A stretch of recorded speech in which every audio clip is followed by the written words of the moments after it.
Okay, continuing on. Preserving life. Genesis 7, 1 through 3.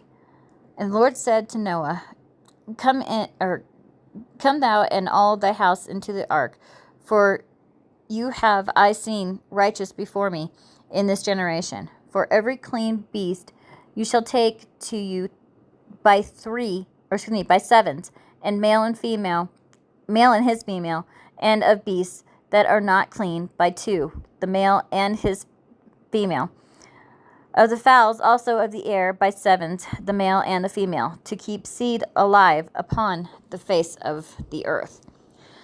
So from the beginning, with the sacrifice of a lamb to cover Adam and Eve, it was about preserving life. And now at the end of this line before the flood, it's about preserving life. Noah is told to take animals after their kind. Noah is told to bring them into the boat. Why? To keep them alive, and then food for nourishment. The ark was a place of life. Everything outside the ark is death and not mentioned, but washed away by the flood.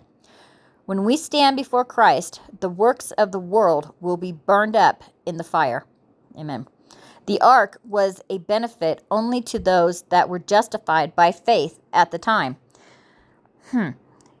Because they were on the ark.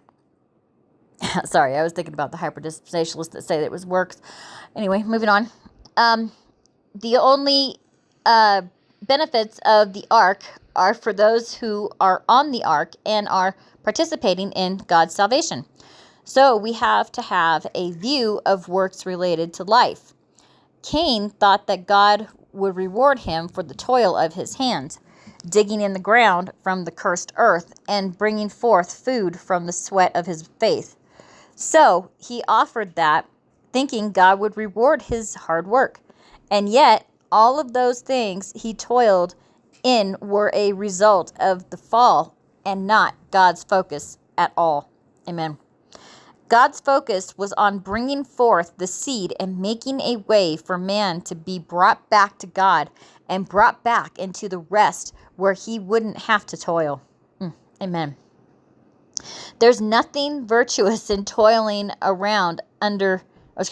there's nothing virtuous in toiling away under the curse in the sweat of your brow.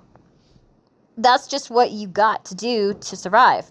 So many people believe that God should reward them for this kind of toil.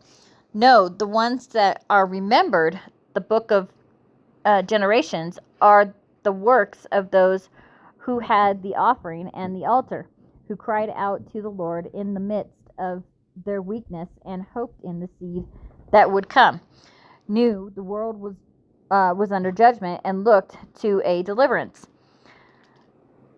That's it. And yet their generations are counted, and the passage of time is counted with them. Whereas in Cain's line, with all its record of their works, the passage of time is not marked.